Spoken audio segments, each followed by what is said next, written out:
Quand j'ai décidé de passer 60 jours en tant qu'employé, je ne savais pas si j'allais trouver l'équilibre travail-vie personnelle ou si j'allais simplement m'enfoncer dans une routine métro, boulot, dodo. Accrochez-vous car je vais vous raconter tout ce que j'ai appris, les avantages et les inconvénients et pourquoi la vie de salarié n'est peut-être pas aussi rose que vous ne le pensez. Alors salut à tous, aujourd'hui je vais vous partager une expérience assez unique. Pendant 2 mois, j'ai échangé ma liberté de freelance contre un poste de salarié. Oui, vous avez bien entendu. Moi qui suis habitué à travailler comme monteur vidéo et designer, j'ai décidé de m'aventurer dans le monde du salariat pour comprendre ce que tout le monde critique tant sur YouTube. Alors pourquoi se donner autant de mal pour devenir entrepreneur quand on peut être un employé comme tout le monde? La réponse à cette question, c'est ce que je vais vous dévoiler maintenant.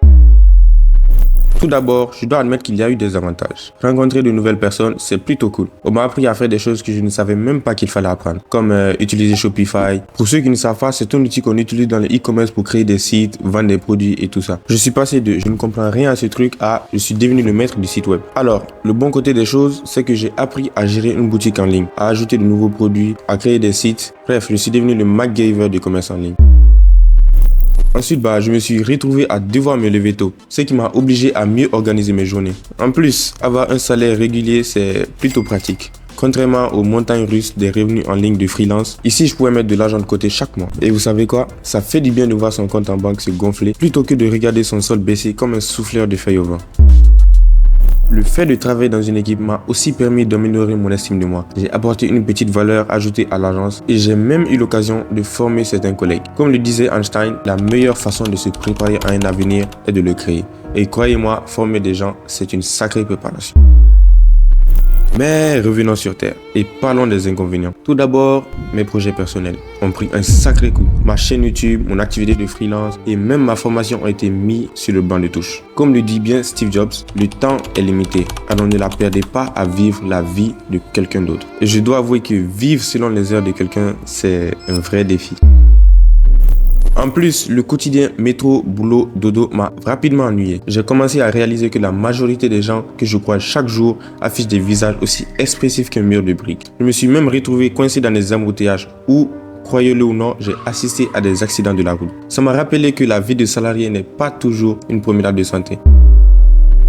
Et puis, il y a le fait d'obéir constamment. Je suis quelqu'un qui aime avoir une certaine liberté. Et être constamment sous la supervision de quelqu'un d'autre a été, disons, un peu difficile. Les gens ne prenaient pas toujours mes conseils au sérieux. Comme le disait William Ernest Henley, je suis le maître de mon destin, je suis le capitaine de mon âme. Et je dois dire que cette phrase résonne très fort quand vous êtes contraint de suivre les règles qui ne sont pas les vôtres.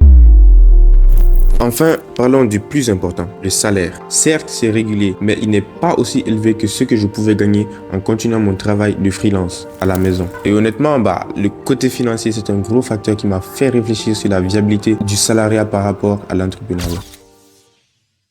En conclusion, je dois admettre que mon expérience en tant qu'employé a été instructive et j'ai appris des choses, rencontré des gens et amélioré ma gestion du temps et des finances. Mais au final, la liberté et l'autonomie que me confère mon activité de freelance sont des éléments que je ne suis pas prêt à sacrifier. Et comme le disait Mark Twain, ils ne savaient pas que c'était possible. Alors ils l'ont fait. Je crois que je vais suivre cette philosophie et continuer à écrire ma propre histoire en tant qu'entrepreneur. Alors si vous vous demandez si le salariat est fait pour vous, je vous conseille de faire l'expérience vous-même. Mais sachez que l'entrepreneuriat peut offrir une liberté que le salariat ne peut pas toujours égaler. Merci d'avoir regardé cette vidéo. N'oubliez pas de vous abonner pour plus de contenu comme celui-ci. Et à très bientôt pour de nouvelles aventures. C'était Made Business et ciao.